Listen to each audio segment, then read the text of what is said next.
নবী বলেন, আমি আর একদিন আবু বকর রাস্তা দিয়া কোথাও জংলার পাহাড়ের পার্শ্ব দিয়ে কোথাও যাই, হঠাৎ আমাদের পেটের মধ্যে ক্ষুধার আবেগ জাগলো। ক্ষুধা নিবারণের জন্য হঠাৎ ডানে বামে তাকায়া দেখলাম ময়দানের মধ্যে কোনো বকরি পাওয়া যায়নি। দেখলাম বিশাল একটা বকরির পাল, রাখাল দাঁড়ানো আছে। আমি মোহাম্মদ রাখালের সালাম দিলাম, এদিকে আসো। রাখাল এসে দাঁড়ায় গেল। এই রাখাল, বকরি দুধ দেয়নি বলে দেয়, বলে আমাদের একটু দুধ দেয়। রাখাল বলে, মালিকের অনুমতি নাই, আমি কেমনে আমার থেকে দিব, আমার কোনো সুযোগ নেই। নবী বলেন, এবার আমি মোহাম্মদ বললাম, ঠিক আছে তুমি দিতে পারবা না, তোমার আমানতের খেয়ানত হয়ে যাবে, ঠিক আছে দেওয়া লাগবে না। তবে এমন একটা বকরি দাও যেই বকরিটা দুধ দেয় না, দেওয়ার মতো কোনো কায়দাও নাই, নিয়মও নাই, সিস্টেমও নাই। এমন একটা বকরি নিয়ে আসো। বকরি নিয়ে হাজির হয়ে গেল। নবীর সামনে হাজির হওয়ার পরে বকরিটা রসুলের সামনে দাঁড়ানো। ও আল্লাহ, তুমি বকরির মধ্যে দুধ দিয়া দাও। রাখাল বলে, আমি দেখতেছি যেই বকরি জীবনে দুধ দেওয়ার না, মরিয়া গেলে জবাই করলেও দুধ আসবে না। এই মুহাম্মদ দোয়া করা মাত্র এই বকরিটা দুধে ভরপুর হয়ে গেল। এবার নবী দুধ দহন করিয়া পেট ভরে আবু বকর আর নবী পান করলেন। এরপরে বললে রাখাল। রাখাল বলে, তাকাইয়ে দেখতেছি নবী আবার দোয়া করলেন, আল্লাহ তুমি আবার আগের মতো বকরিটারে বানাইয়া দাও। বকরি আগের মতো হয়ে গেল, এবার ওলান টোলান কিচ্ছু নাই। এবার কয় রাখাল, বকরিটা তুমি পালের মধ্যে দিয়া দাও। আমি এগুলো দেখার পর সহ্য করতে পারি না, এটা সাধারণ কোনো মানুষের এই কারবার হতে পারে না। আমি দেরি না করিয়া আমি সাথে সাথে হাতটা বাড়াইয়া বললাম, আমাকে নবী মুসলমান বানাইয়া দেন। নবী বলেন, এই মুসলমানের নাম আব্দুল্লাহ ইবনে মাসউদ রাদিয়াল্লাহু তাআলা আনহু। সে আব্দুল্লাহ মাসউদ কেমন মাসউদ? সাহাবায়ে কেরাম এত বড় দামি। তিনি বলেন, আব্দুল্লাহ মাসউদের আল্লাহ নবীর কাইফিয়ত দিয়া বানাইছিলেন। পেছন দিক দিয়া আব্দুল্লাহ মাসউদ যদি হেঁটে যাইতো, সাহাবায়ে কেরাম মনে করত রসুল হেঁটে যায়, রসুলের মতো দেখা যায়। আব্দুল্লাহ ইবনে মাসউদ রাদিয়াল্লাহু তাআলা আনহু এইভাবে এক এক করে কালেমাওয়ালা মুসলমান হয়ে গেলেন। আল্লাহর নবী বলেন, আমার আদর্শ এত সুন্দর, আমার আদর্শের মতো উত্তম আদর্শ জমিনে আর কারো নাই, কারণ দুনিয়াওয়ালা মানুষের আদর্শ না পাক। আর আমি মুহাম্মদ 63 বছরের জীবনে একটা মিথ্যা কথা বলি নাই। ও দুনিয়ার মানুষ, একজন নেতার নাম বলো যেই নেতা জীবনে মিথ্যা বলে নাই। আসেনি কোনো নেতা? জীবন কেন, বয়ানের আগেও মিশা কইয়া বয়ানে ঢুকছি, আবার বের হইয়া মোবাইলের দ্বারা মিশা কথা শুরু করব। এই গজবের মোবাইলে এত পরিমাণ মিথ্যা কথার জিকির উঠাইয়া দিল, চর্চা করাইল, মনে হয় যেন জাহান্নামের ফ্যাক্টরি হাতের মধ্যে লয়া দৌড়াইতেছি। আল্লাহর নবী জীবনে একটা মিথ্যা কথা বলেন নাই। আমার নবীর ঘাম থেকে মিশকের ঘ্রাণ। আমার নবী যখন রাস্তা দিয়ে হাঁটেন, দুপার্শ্বের গাছ নত হইয়া নবীরে সালাম জানায়। নবী বলেন, আমি এসে দেখলাম আরবের মানুষ বিধবা নারীদেরকে তুচ্ছ মনে করে ঘৃণার নজরে দেখে। আমি আল্লাহর আদেশে প্রথম বিবাহটা করলাম বিধবা নারী। 2 স্বামী অতিবাহিত করার পরে খাদিজা রাদিয়াল্লাহু আনহাকে আমি বিয়ে করলাম। মক্কার মানুষ, আরবের লোকেরা আমাকে ধিক্কার জানাইতে লাগলো। আমি মুহাম্মদ চিল্লাইয়া বললাম, খবরদার, আমি মুহাম্মদ নারীদের ইজ্জত রক্ষার জন্য এসেছি। বিধবা নারীর ইজ্জত তোমরা দাও না, আল্লাহ ইজ্জত বাড়ায় দিলেন। ওই খাদিজার এত সম্মান, এক তো মুসলমান প্রথম খাদিজা, হাসরের ময়দানে দাঁড়ায় যাবে প্রথম নারী নবীর হাতে মুসলমান। নবী বলেন, শুধু তাই না, আমার যত সন্তান, 3টা ছেলে সন্তান খাদিজার গর্ভ থেকে আসলো, 4টা কন্যা সন্তান আমি নবী পাইলাম, তাও খাদিজার গর্ভ গর্ভ থেকে, জায়নাব আমার মেয়ে খাদিজার গর্ভ থেকে আসছে, উম্মে কুলসুম আমার মেয়ে খাদিজার গর্ভ থেকে আসলো, রুকাইয়া আমার মেয়ে খাদিজার গর্ভ থেকে আসলো, আর সর্বশেষ আমার কলিজা ফাতেমা রাদিয়াল্লাহু তাআলা আনহা আমার খাদিজার গর্ভ থেকে দুনিয়াতে আসছে। কিয়ামত পর্যন্ত এই জমিনের মধ্যে আমার নবীর আওলাদের বংশধর বেঁচে আছে। ফাতেমা রাদিয়াল্লাহু তাআলা আনহুর সন্তান হাসান ও হুসাইন রাদিয়াল্লাহু আনহুমার মাধ্যমে কিয়ামত পর্যন্ত রাসূলের বংশ জিন্দা থাকবে।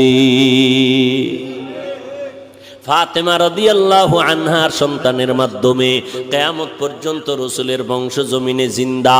এরে নবীর আশিক ওই ফাতেমা জান্নাতের নারীদের সরদারিনী, নারীর আমার নারী চারটা কন্যা।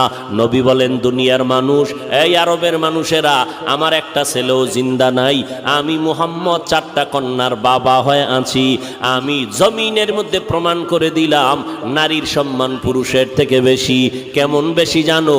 একটা কন্যা সন্তান যেই বাবায় পেয়েছো তুমি একটা জান্নাতের মালিক হয়ে গেলা। যারা দুইটা কন্যা সন্তান পেয়েছো তুমি দুইটা জান্নাতের মালিক। যারা তিনটা কন্যা সন্তান পেয়েছো তারা তিনটা কন্যা জান্নাতের মালিক। এই সম্মান আল্লাহর নবীর মাধ্যমে আল্লাহ জিন্দা করে দিলেন। আদর্শ মানতে হবে মদিনাওয়ালা নবীর। এই আদর্শ মানতে গিয়া তুমি চরমনাই যাওয়া কোনো বাধ্য না, তুমি তাবলিগে যাওয়া বাধ্য না। বরং যারা স্কুলে পড়ো আলহামদুলিল্লাহ, কলেজে যারা লেখাপড়া করো আলহামদুলিল্লাহ, আমাদের মাদ্রাসায় তোমার আসার কোনো দরকার নাই। কোনো মৌলবী যদি তোমাদের দাওয়াত দেয়, আমি হাফিজুর রহমান বলে গেলাম, তাদের দাওয়াত তুমি কবুল করবা না। কারণ আমার মাদ্রাসায় আলেম মুহাদ্দিস মুফতি মুফাসসির ছাত্রের অভাব নাই। আমার মাদ্রাসায় ছাত্র অনেক অনেক অনেক। ঘুমানোর জায়গা দিতে পারি না, খানা ঠিক মতো দিতে পারি না, গোসলের জায়গা দিতে পারি না। বরং আমার দেশে আলেম ওলামার দরকার পড়বে না। আমার দেশে অভাব হইল আদর্শবান ডাক্তারের। মুসলমান আদর্শবান ইঞ্জিনিয়ার নাই, মুসলমান আদর্শবান একজন কলামিস্ট নাই, মুসলমান আদর্শবান সাংবাদিক পাই না। আমার দেশে মুসলমান আদর্শবান প্রফেসরের বড় অভাব। আমার দেশে মুসলমান আদর্শওয়ালা মুসলমান এমপির অভাব, মন্ত্রী সাহেবের অভাব। আদর্শবান মুসলমান একজন ডিসি এসপির অভাব। আজ যদি আমার সোনার বাংলায় প্রত্যেকটা থানার ওসি এবং জেলার এসপিডিসি যদি মুসলমান আদর্শওয়ালা নামাজি হইতো, আমগো কোরআনওয়ালাদের কোরআনের বয়ান করতে কোনো পেরেশানি লাগতো না। অতএব স্কুলে পড়ো, কলেজের মধ্যে পড়িয়া ডাক্তার হও, ইঞ্জিনিয়ার হও, সাংবাদিক হও, প্রফেসর হইও। বান্দা তুমি একজন ভালো লেখক হও, একজন ভালো কবি হও, তবে অনুরোধ বেয়াদব হইও না, দুশ্চরিত্রবান হইও না রে বাবা। কারণ বহু ডাক্তার আছে আদব কায়দা নাই, আদর্শ নাই। ডাক্তার হইয়াও তো আমার নবীরে গালি দেয়, ইঞ্জিনিয়ার হইয়াও তো আমার আল্লাহর বিরুদ্ধে কথা বলে। এই মানুষটাকে দুনিয়ার কোনো মানুষ ভালো জানে না। ও পর্দার আড়ালের আম্মা জানেরা, আপনাদেরকে বলতেছিলাম, আগেও বলেছি, আপনারা যদিও নবী না তবে নবীদের মা, আলেমদের মা, সাহাবায়ে কেরামের মা, আপনারা জান্নাতের নারীদের সরদারিনীর বোন। হাজেরার নবীর মেয়ে ফাতেমা রাদিয়াল্লাহু আনহার মতো নারী, খাদিজা রাদিয়াল্লাহু আনহার মতো নারী, আয়েশা রাদিয়াল্লাহু আনহার মতো নারী। কিয়ামতের দিন চারজন মহিলার জন্য জান্নাতের 8টা দরওয়াজা খোলা দেওয়া হবে। 8টা দরওয়াজা দিয়া প্রত্যেক দরজায় ডাকবে, আসো আসো তাড়াতাড়ি জান্নাতের মেহমানখানায় আসো। কয়জন নারীরে ডাকবে? 4জন নারীকে ডাকবে। এর মধ্যে একজন হবে ঈসা নবীর মা মারিয়াম আলাইহিস সালাম, যিনি জান্নাতের মধ্যে আমার রাসূলের সাথে বিবাহের ব্যবস্থা হয়ে যাবে। ওই জান্নাতের ময়দান থেকে 8 দরওয়াজা হাসরের ময়দানে ডাকবে। 4জন নারীর জন্য 8টা দরওয়াজা খোলা। প্রথম দরওয়াজা থেকে 8ম দরওয়াজা পর্যন্ত সব দরওয়াজা থেকে আওয়াজ আসবে, দারোয়ানেরা বলবে, আসো মেহমানখানা তৈয়ার হয়ে গেল। কোনো হিসাব নাই, সূর্যের আলো টালো দেখার দরকার নাই, দ্রুত জান্নাতের মধ্যে ঢুকে যাও। একজন বিবি মারিয়াম আলাইহিস সালাম, ঈসা নবীর আম্মা জান, কি পরিমাণ কষ্ট দিছিল আম্মা জান মারিয়াম আলাইহিস সালামকে এত পরিমাণ কষ্ট খেজুর গাছের সাথে বেঁধে কি পরিমাণ বেত্রাঘাত করেছিল বেঈমানেরা। বলে বাপ সারা সন্তান কেমনে আসলো? ঈসা নবী মায়ের কোলের মধ্যে বৈশা জবাব দিয়েছিল। আল্লাহ তাআলা ঈসা নবীর জবান খুলে দিয়েছিলেন শিশুবেলায়। আল্লাহ তাআলা ঈসা নবীকে অল্প বয়সে কিতাব দান করেছিলেন। আর একজন নারী খাদিজা রাদিয়াল্লাহু আনহা জান্নাতের 8টা দরওয়াজা দিয়ে ডাকবে, ও খাদিজা আসো, জান্নাতের 8 দরওয়াজা খোলা। ও আব্দুল্লাহপুরের আম্মা জানেরা ভালো করে শুনে নেন, আপনাদের মর্যাদার বয়ান সারা রাত্র যদি করি শেষ করা যাবে না রে আম্মা জান। আপনারা ডাক্তারের মা, বড় বড় ইঞ্জিনিয়ারের মা, বড় বড় ডিসি এসপির মা, এই জমিনের মধ্যে যত ভালো ভালো সন্তান দেখেন, আখেরাতের লাইনে ধর্মীয় লাইনে তাও ভালো মায়ের সন্তান, আবার দুনিয়ার লাইনে যত ভালো ভালো সন্তান দেখবেন সব হলো ভালো মায়ের অবদান। ভালো মা ছাড়া কোনো ভালো সন্তান জমিনে নাই। ডিসি সাহেবের ব্যবহার বড় ভালো। ডিসি সাহেব কয় আমিও কোরআন পড়ছি হুজুর, আপনারা ওয়াজ মাহফিল করেন, আমার কোনো বাধা নাই, আমার জন্য মোনাজাতে একটু দোয়া করবেন। ডিসি সাহেব আপনার ব্যবহার দিয়ে কলিজাটা ঠান্ডা হয়ে গেল। ও ডিসি সাহেব আপনার মধ্যে এত ধর্মের জ্ঞান আর মোহব্বত কেন? কয় হুজুর আমি যদিও মাদ্রাসায় পড়তে পারি নাই, তবে কোরআনটা পড়ছি। কয় কেমনে? কয় মক্তবে সকালবেলা আমার আব্বা আম্মা মক্তবে কোরআন পড়াইছে। ও ভাই কোরআনটা পড়িয়া ডিসির চেয়ারে বসছে, এখন কোরআনের ঘ্রাণ তার জবানে আছে না নাই? ও বান্দা এই জন্য তুমি স্কুলে পড়ো, কলেজে পড়ো, আল্লাহর কোরআনের মৌটা তোমার অন্তরে ঢুকাইয়া নাও। কারণ কোরআনের একটু বাতি যার সিনার মধ্যে থাকবে, ও যদি এসপির চেয়ারে বসে ওখান থেকেও কোরআনের ঘেরান আসবে। নাস্তিকার বেঈমানেরা আলেমদের লিস্টি করবে দূরের কথা, চিন্তাও করার সাহস কোনোদিন পাবে না। এরে যুবক, অনুরোধ করে বলি, বিগত জীবনে অন্যায় করেছো, তওবা করো, রবিউল আউয়াল থেকে শিক্ষা গ্রহণ করো। ও আল্লাহ নবীর আদর্শ জীবনে আর কত অবহেলায় কাটায় দিলাম, আর নবীর আদর্শ কোনোদিন ছাড়ব না। ও আম্মা জানেরা, 2টা সন্তান ভালো বানাইয়া কবরে যান, আপনার সন্তানের আদর্শ দেখে কলিজা ঠান্ডা হবে, এলাকার মানুষ দোয়া করবে, মুরব্বীরা দোয়া করবে। ও মা ঘরের মধ্যে স্বামীর মাল হেফাজত করেন, সন্তানগুলোকে আদর্শওয়ালা বানান। তার মানে এইটা না আপনার সন্তানের ডাক্তার বানাইবেন না, এটা কিন্তু বলি না রে আম্মা জান। ডাক্তার বানান, আমগো মতো হুজুর বানানোর দরকার নাই, আমার মতো পাগড়িওয়ালা বানানোর দরকার নাই। বরং 5 বেলার নামাজ জানো পড়ে, স্কুলে কলেজে পড়ুক আর চাকরি করুক, ব্যবসা করো। ও যুবকেরা, মা বাবার দোয়া নিয়ে সামনে আগাও। কারণ আমি হাফিজুর রহমান, আজকে চেয়ারের মধ্যে বয়ান করার যোগ্যতা নাই, এলেম আমল দিয়া বাহাদুরি করার কায়দা নাই। আমার মা বাবার অবদান আর দোয়ার কারণে, চোখের পানির কারণে আজকে তুমি টাকা পয়সা বাড়ি গাড়ির মালিক হয়েছো। খোদার কসম মা বাবার চোখের পানি ছাড়া হতে পারো নাই। ও পরীক্ষার্থী ছেলে মেয়েরা, আজকে পরীক্ষায় তুমি ভালো নাম্বার পাইতেছো, তুমি মনে করছো তোমার নিজের ক্রেডিট। না না না, মা বাবার চোখের পানি আর দোয়া। তুমি জানো না, তুমি গ্রাম থেকে ঢাকার শহরে পড়ার জন্য আসছো, তোমার মা ভাড়া বাসা নিয়েছে তোমার পরীক্ষায় রান্না কইরা দেওয়ার জন্য। ওই মা যখন শুনে তোমার পরীক্ষা চলতেছি, ওই মা কিন্তু ঘুমায় না, রাতের বেলা যায় নামাজে বসিয়া মা চোখের পানি ছেড়ে দোয়া করে, আল্লাহ আমার ছেলেটারে তুমি কামিয়াবি দান করে দাও। ওই মায়ের দোয়ার কারণে আজ তুমি পরীক্ষায় ভালো নাম্বার অর্জন করেছো। পর্দার আড়ালের মা বোনদেরকে বলবো, আপনারাও পর্দানিশী হয়ে যান, আল্লাহর মোহাব্বত নিয়ে চলেন। কয়দিন আর দুনিয়ার মধ্যে বাহাদুরি করবেন, কয়দিন আর দুনিয়াতে হায়াতের গ্যারান্টি দিবেন।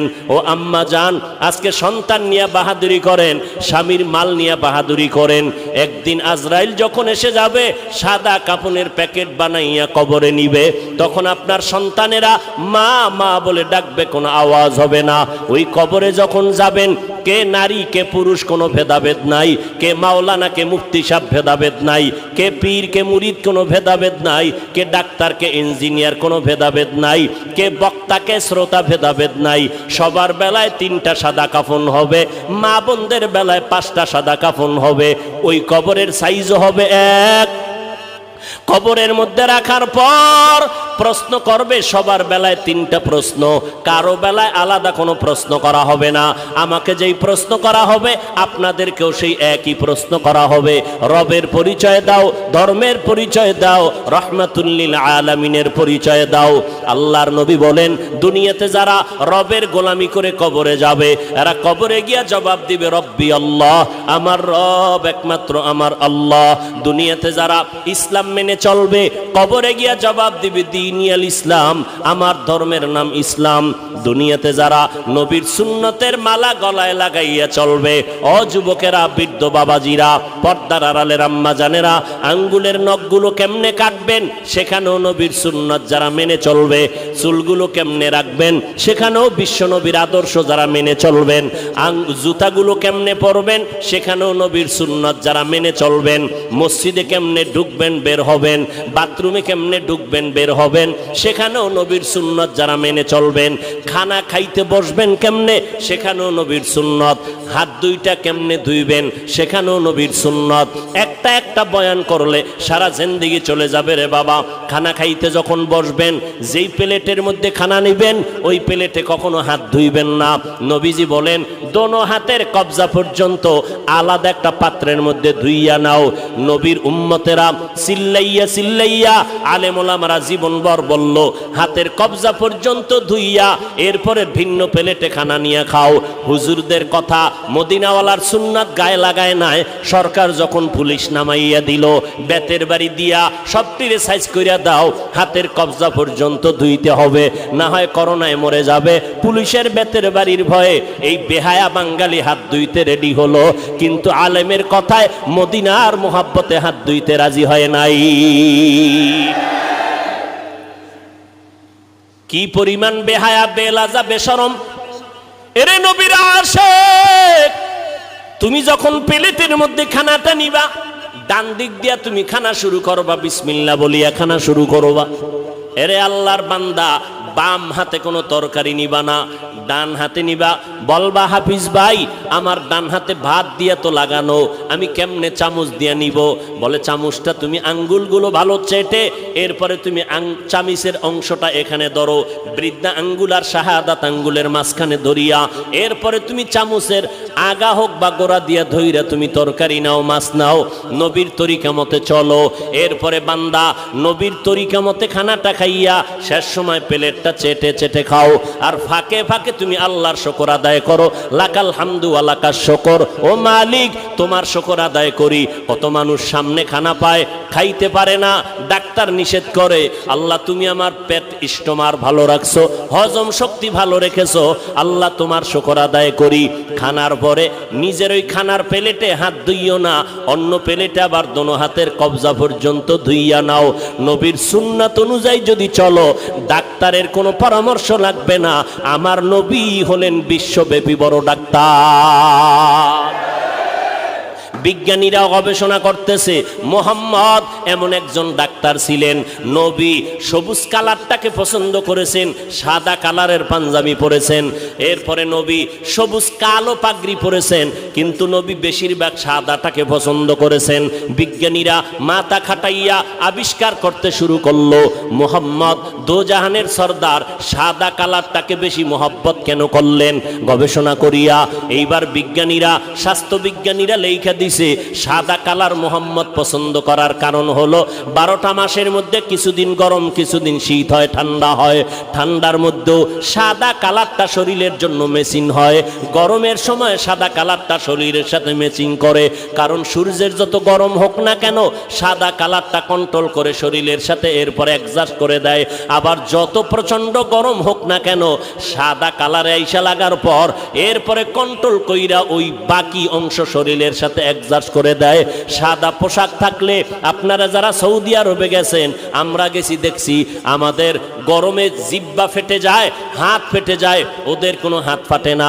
ওরা একটা জামা, মোটা সাদা কাপড়ের জামা পইরা কলার লাগাইয়া আবার রুমাল মাথায় দিয়া প্রচন্ড গরমের মধ্যে দৌড়ায়। চিন্তা করলাম আমার নবী সাদা কালারটা পছন্দ করার কারণটা কি? বিজ্ঞানীরা যা বলছে তাই সঠিক।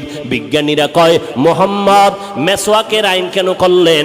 মেসওয়াক দিয়া নামাজ পড়ো রে বান্দা, মেসওয়াক করিয়া যদি ওযু বানাইয়া নামাজ পড়ো, একটা মেসওয়াকের নামাজে এক এক রাকাতে 70 রাকাতের সমান সওয়াব আল্লাহ তোমার আমলনামায় দান করবে।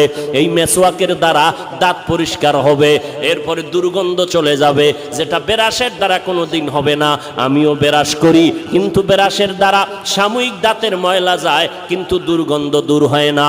নবী বলেন মেসওয়াক করো, আর এই মেসওয়াক করলে 100 উপকার আছে মেসওয়াকের মধ্যে। এর মধ্যে সর্বশ্রেষ্ঠ উপকার, মরণকালে জবানে কালেমা জারি হয়ে যাবে। 10টার সময় নামাজ বাদ দিয়া বেরাস গুতাও, মেসওয়াকের খবর নাই। এরে নবীরা আশেক, রবিউল আউয়াল তোমাকে কি বার্তা দেয়? বলে নবীর সুন্নতের মালাটা গলায় লাগাও, নবীর মোহাব্বতে টুপিনা মাথায় দাও। আজকে থেকে তওবা করো। ওই অন্ধকার কবরে যারা সুন্নতের আমল নিয়ে যাবে, নবী বলেন কবরের মধ্যে নবীকে দেখাইয়া বলবে, এরে কবরওয়ালা চিনো, নবীরে চিনোনি? নবীর যারা সুন্নতের আশেক, এরা দেখা মাত্র চিনে ফেলবে। নবী বলেন চিনা মাত্র বলবে, এই তো আমার মায়ার নবী, হাজা মুহাম্মাদুনা সাল্লাল্লাহু আলাইহি ওয়াসাল্লাম, আমার মায়ার নবী। এই নবীরে দেইখা দেখতে পারি নাই, তবে আলেমের কণ্ঠে বয়ান শুনিয়া টুপি পরলাম, নামাজ পড়লাম। ও নবীর আশেকের দল, আল্লাহর নবী বলেন সাথে সাথে আমার আল্লাহ গাইবি আওয়াজ দিবেন, ও কবরের ফেরেশতা, আমার বান্দাটারে আর কষ্ট দিও না। দুনিয়াতে আমার বান্দা কম কষ্ট করে নাই, রাতের বেলা ঘুমাইতে পারে নাই, যখন পশু পাখি ঘুমায় গেল, নদীর মাছ ঘুমায় গেল, আমার বান্দা বান্দি ঘুমায় গেল, গাছের পাতা পর্যন্ত নীরব হয়ে গেল, পশু পাখিরাও ঘুমায়, জঙ্গলের মধ্যে কোনো কোলাহল নাই, সব জায়গায় আওয়াজ বন্ধ। ওই সময় আমার এই আশেক বান্দা সুন্দর করিয়া ওযু বানাইয়া জায়নামাজে বৈশা সেজদায় পড়ে পড়ে কান্না করেছে, আর আমি আল্লাহর দরবারে দোয়া করেছে, আমি আল্লাহর মহাব্বতে জিকির করেছে। এখন আর কষ্ট দিও না, তাড়াতাড়ি কবরে বেহেশতের বিছানাটা দিয়া দাও। কবরটাকে 3.5 হাত রাখবা না, বড় একটা বালাখানা বানায় দাও, জান্নাতের সাথে রাস্তা খুলে দাও।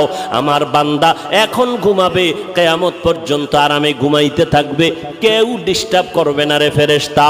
নবী আফসোস করে বলে, এ যুবকেরা, আজকে কি মনে করতেছো আমরা টুপিদারির কারণে বুঝি বোকা হইয়া গেছি? আল্লাহর কসম, আমাদের মাথা নষ্ট হয় নাই। টুপিটা মাথায় দিলে মাথা গরম হয়, এটা তোমার থেকে আমি কম বুঝি না। এরপরও টুপি কেন ফালাই না? দাড়িটা লম্বা করার কারণে যৌবনের ভাব চলে যায়, তোমার থেকে কম বুঝি না, এরপরও দাড়িটা কেন ফালাই না?